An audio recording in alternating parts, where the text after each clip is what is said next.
14 ao versículo de número 16. Quem encontrou, diga glória a Deus. Glória a Deus. Quem encontrou, diga estou procurando. E aconteceu que quando estava em uma daquelas cidades, eis que um homem cheio de lepra, vendo Jesus, prostou-se sobre o rosto e rogou, dizendo: Senhor, se quiseres, bem podes limpar-me. E ele, estendendo a mão, tocou-lhe, dizendo: quero ser limpo. E logo a lepra desapareceu dele. E ordenou que a ninguém dissesse, mas disse: vai, mostra ao sacerdote, oferece pela tua purificação o que Moisés determinou, para que lhe sirva de testemunho. Porém a sua fama se propagava ainda mais, e ajuntava-se muita gente para ouvir e para ser por ele curado das suas enfermidades. Porém ele se retirava para o deserto e ali orava. Amém? Quando seus discípulos nos Glória a Deus.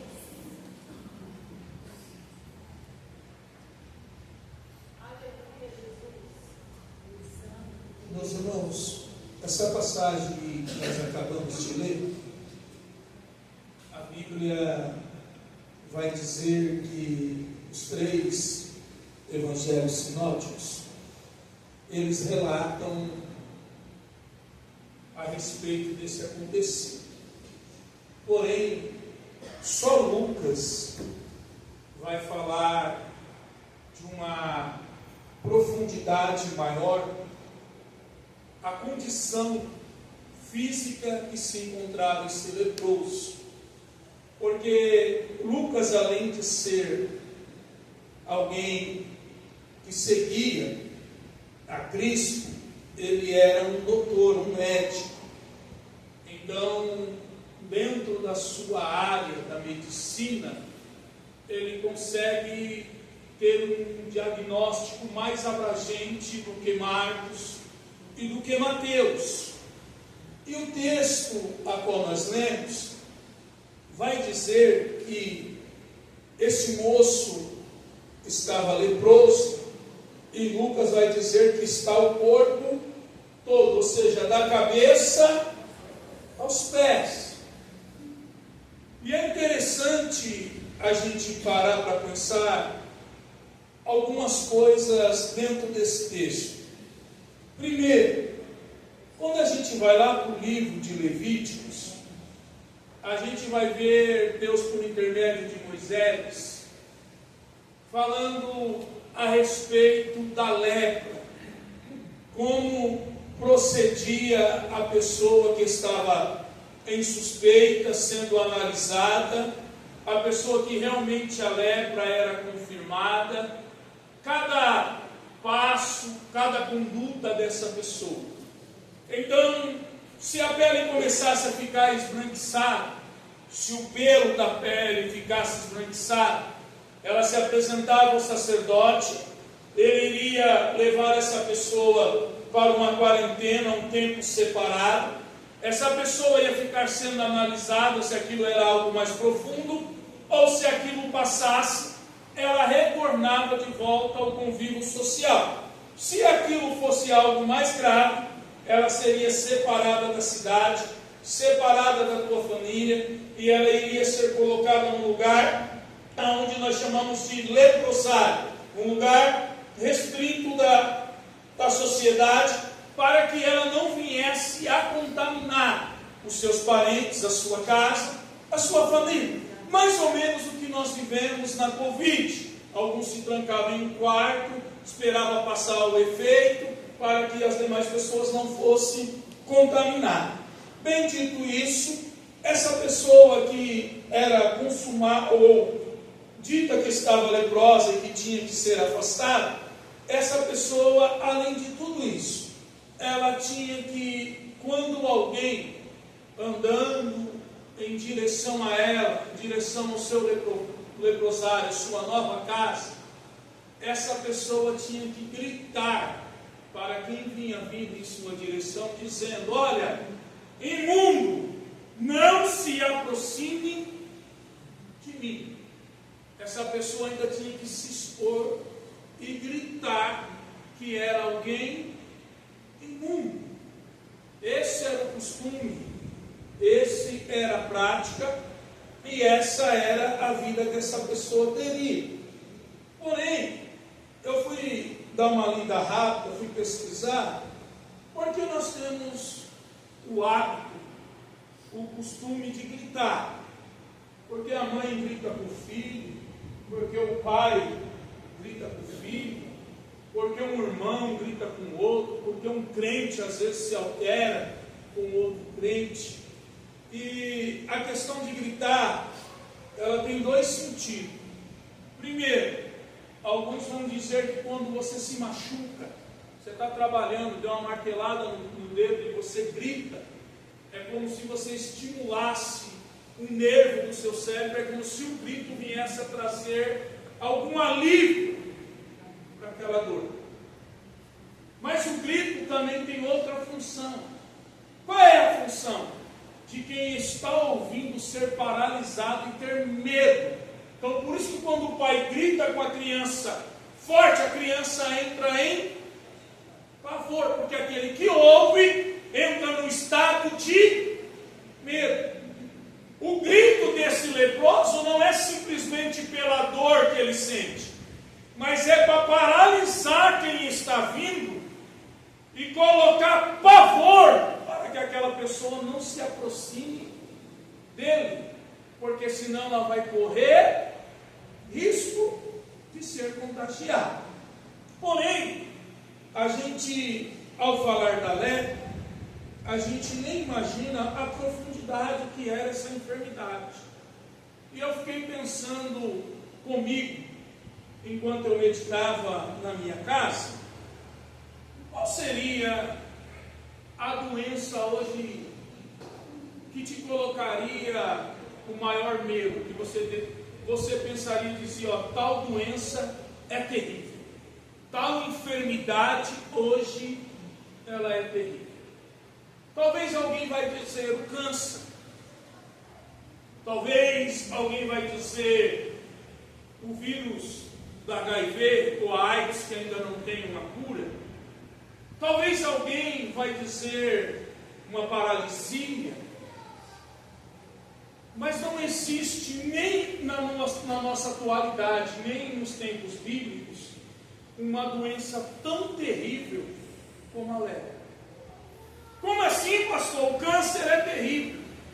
Mas o câncer, ele não é algo que te tira do seio da sociedade, do seio da tua família. A pessoa que está infectada com o vírus do HIV, tomando um coquetel, ela consegue se relacionar, ter um casamento, ela consegue viver dentro do seu lar. Mas o leproso não.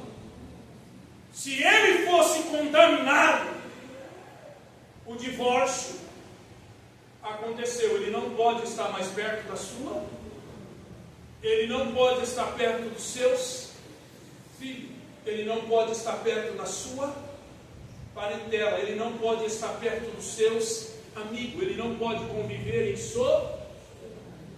Só que ela não atingia apenas a família, a sociedade, ela atingia a vida espiritual, porque ele não pode frequentar a sinagoga, ele não pode estar no culto doméstico, no culto do lar. Então, além de tudo isso, ele vai ter que viver sentenciado à morte. Por que sentenciado à morte? Porque não era uma enfermidade que havia tratamento, não havia cura, não havia como tomar um remédio, pegar uma planta, pegar algo, fazer um banho, que isso lhe traria saúde. Não, está sentenciado à morte. Vai viver isolado. Quando alguém se aproximar, tem que se expor. Vai ter que dizer: sou imundo. Não se aproxime de mim. Parece que é uma enfermidade apenas física, mas já é algo que se tornou psicológico, emocional, porque viver isolado, sem ter com quem falar, sem ter com quem conversar, no local que todos estão na mesma condição e nenhum deles tem esperança de nada. Você consegue imaginar um grupo de pessoas dentro de uma caverna, eu não sei como era o leprosário, dentro de uma sala, um olhando para o outro e dizendo: como você está hoje? Olha, hoje essa ferida está mais profunda, já comeu os meus dedos. O outro dizendo tal. E aí? Um olhando para o outro e dizendo: vamos esperar se amanhã você vai primeiro ou eu. Não tem esperança de nada.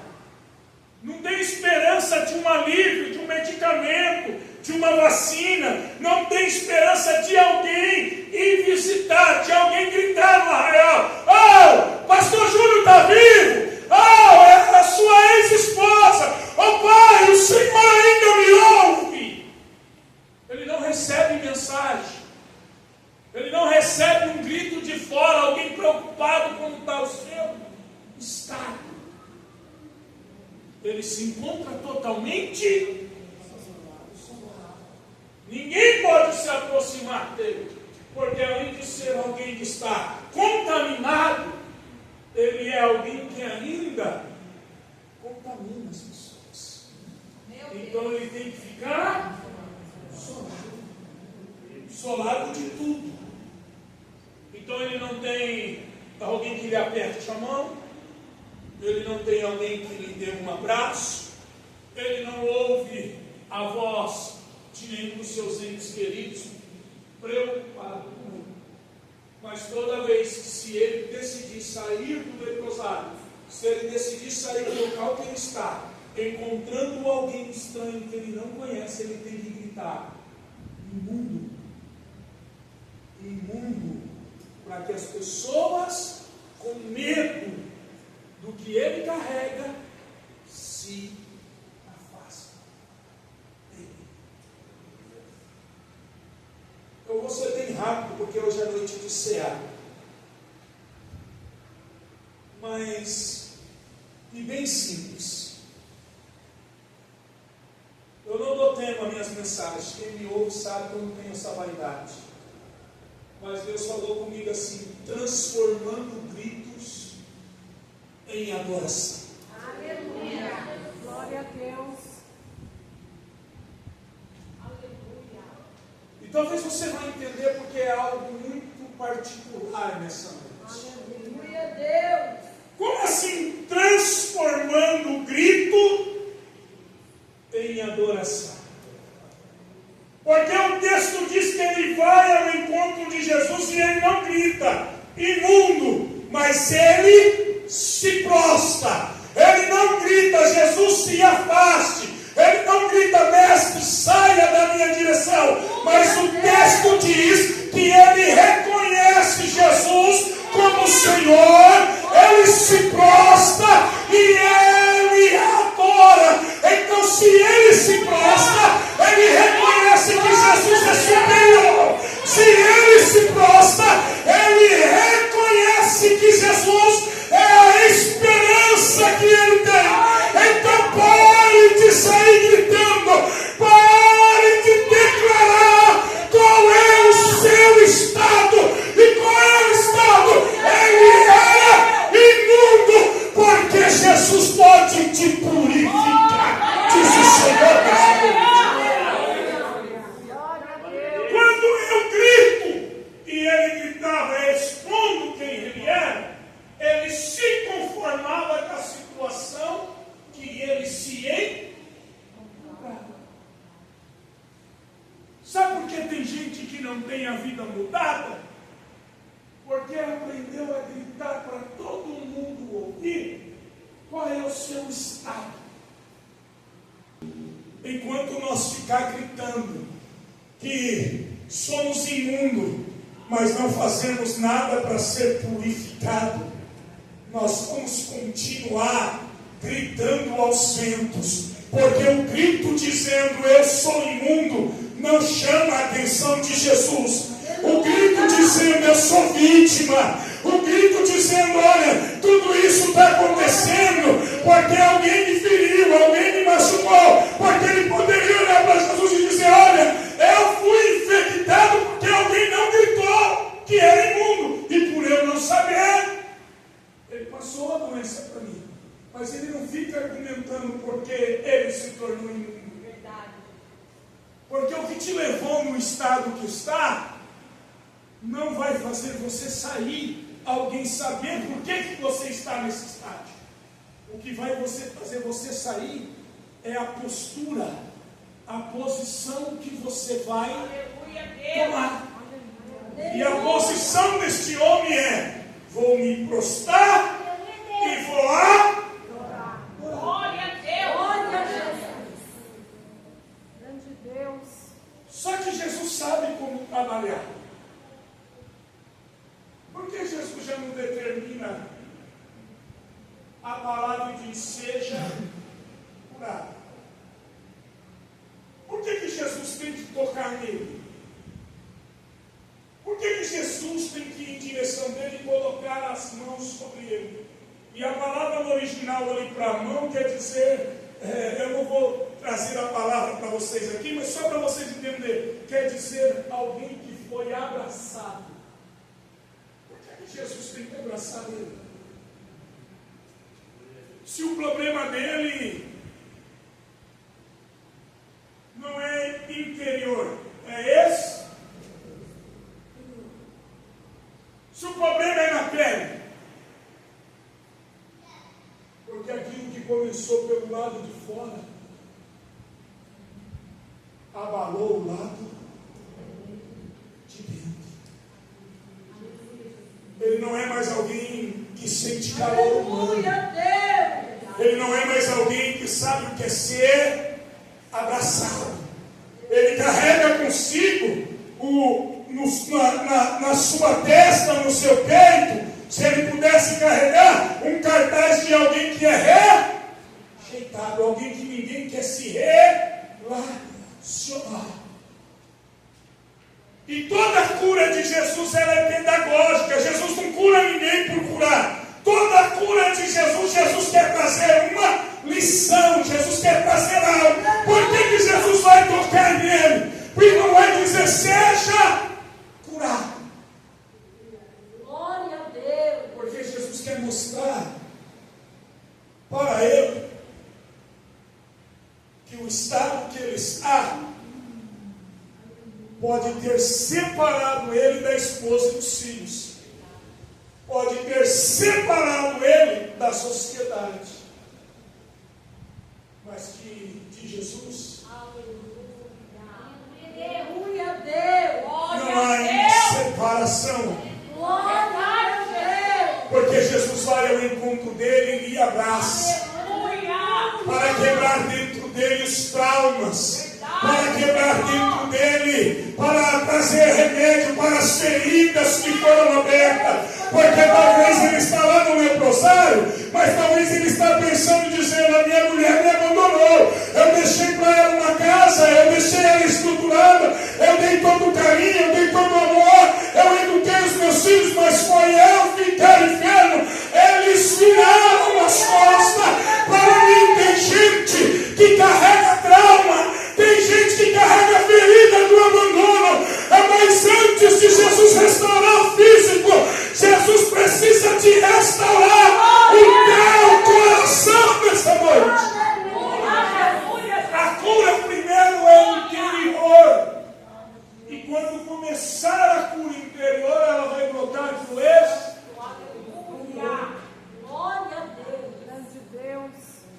Não adianta curar a pele se por dentro. Como assim, pastor? Se Deus curasse a pele dentro, está tudo resolvido. Então não.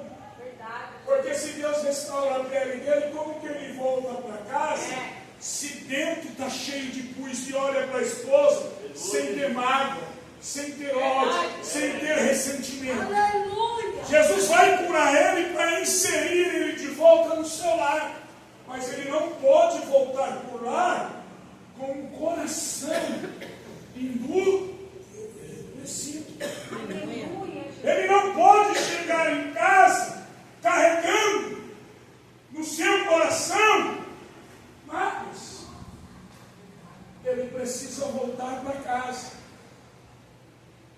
e entender que o que tirou ele do lar foi a enfermidade. E que a esposa e os filhos não têm culpa no estado que ele se encontrava.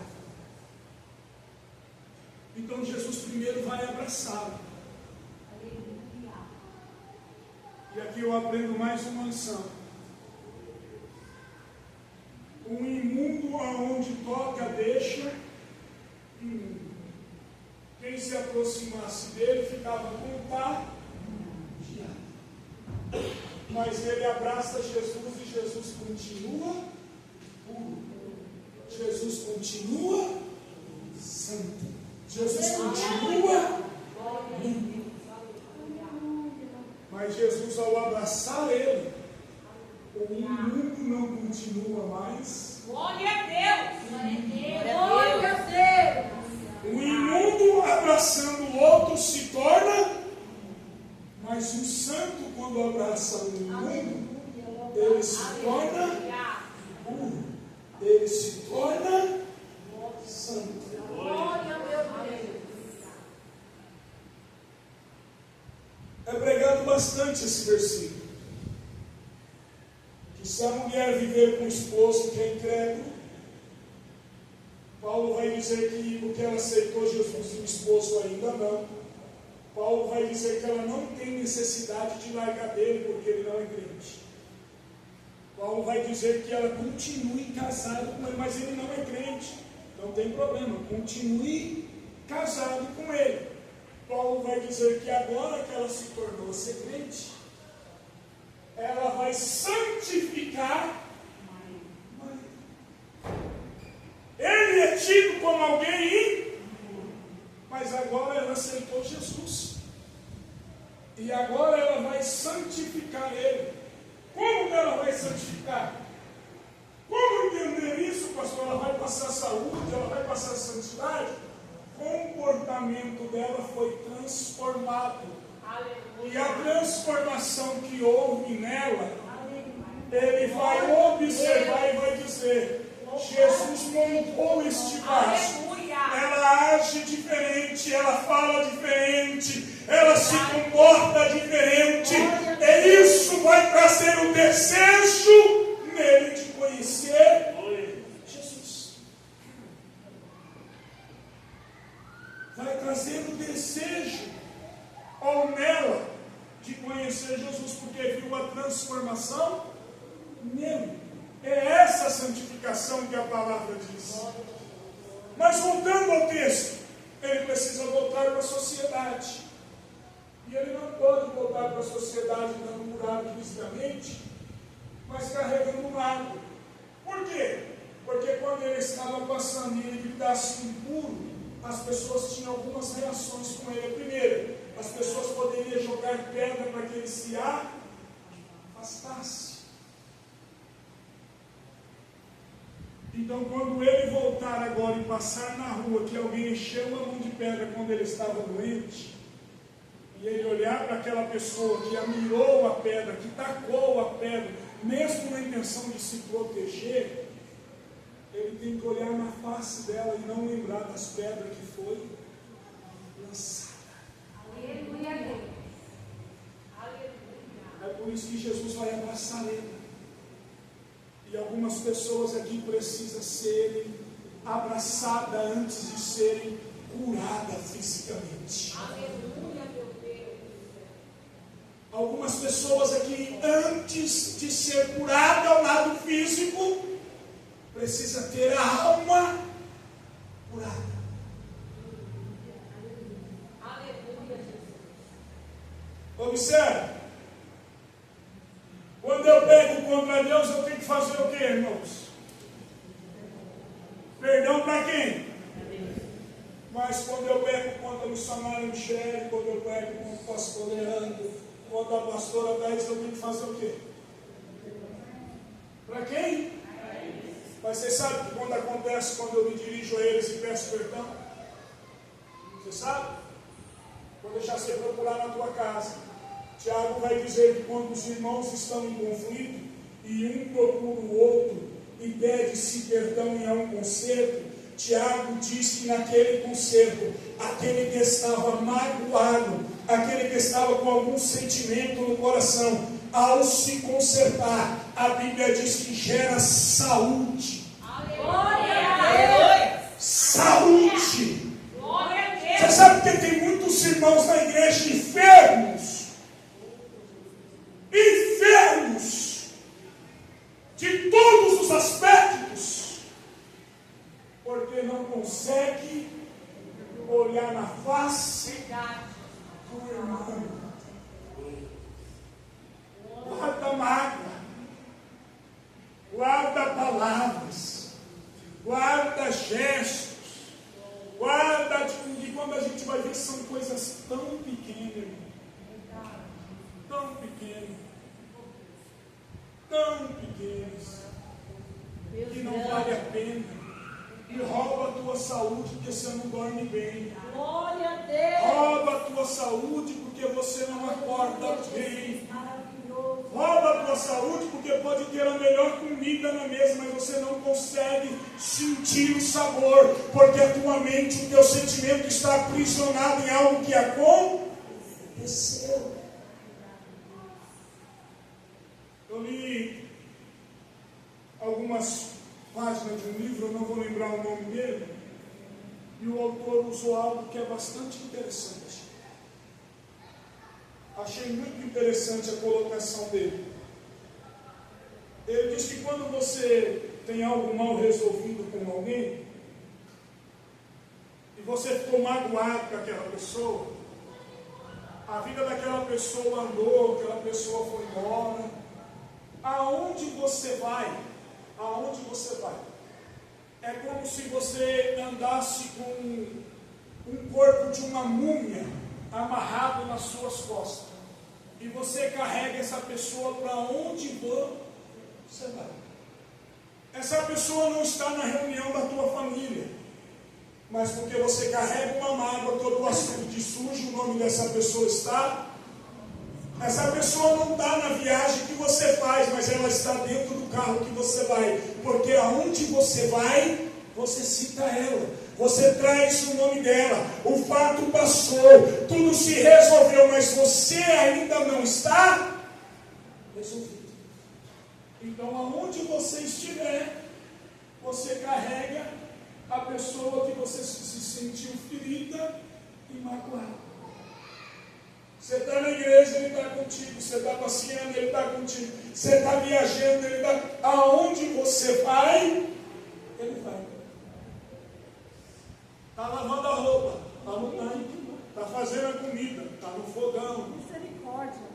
Você carrega onde você vai. Jesus! Queimou minha Jesus. E aí Jesus ele disse assim, ó: vinde a mim, vós que está cansados. Sabe por que você está cansado? Talvez você esteja carregando o pastor Júnior nas tuas costas. Você está magoado com o pastor Júnior. E se for o pastor Júnior, irmão, ainda está bom, mas eu vou dar o troco agora. Se for o pastor Leandro, você está feliz. Eu posso não saber cantar, mas carregar esse gordinho dá trabalho. Quem é que você está carregando? Quem é que você está levando? Foi uma história de criança. Estava brincando com meu primo. Meu pai disse aquilo, minha mãe disse aquilo. A vida andou, você casou, você tem família, mas você vive no passado. Deus fiel e santo! Tem alguém que quer te tocar de forma diferente. Glória a Deus! Aleluia! Tem alguém que quer te abraçar de uma forma diferente hoje, porque hoje Ele quer tratar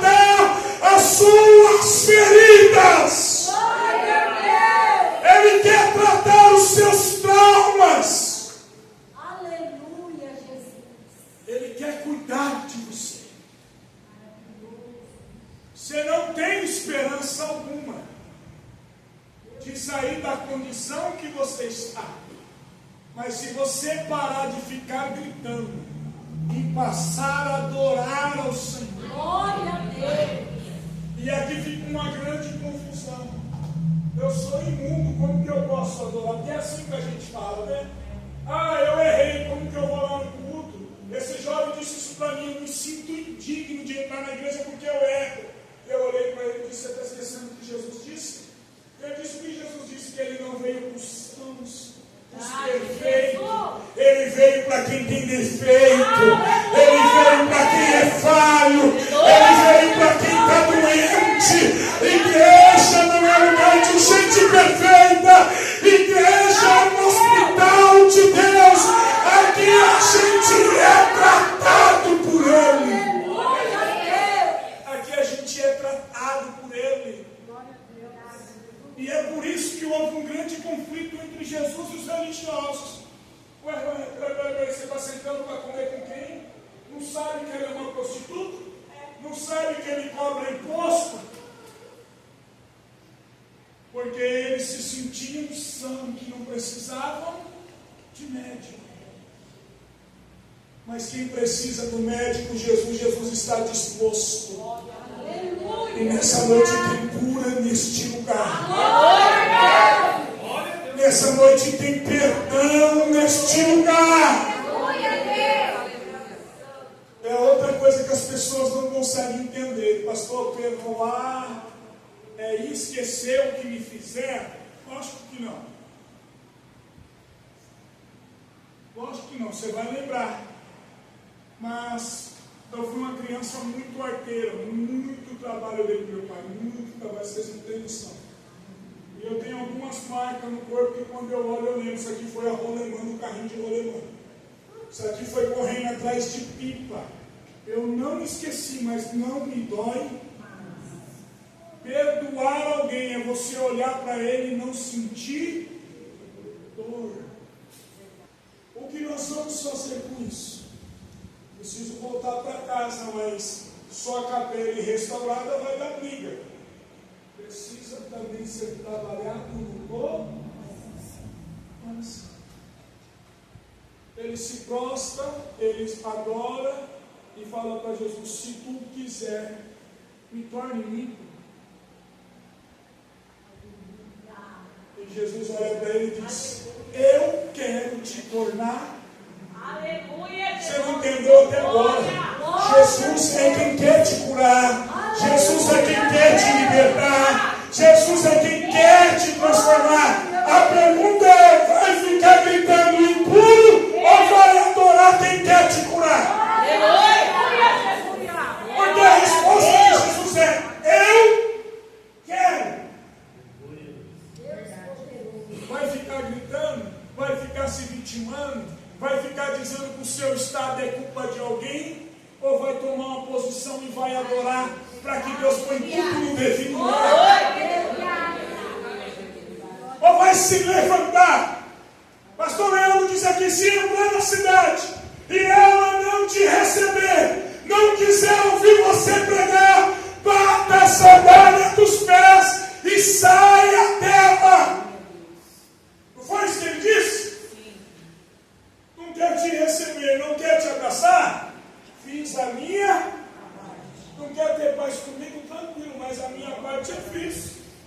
Porque eu não estou enfermo. Verdade, Jesus. Deus é bom. Eu não estou doente.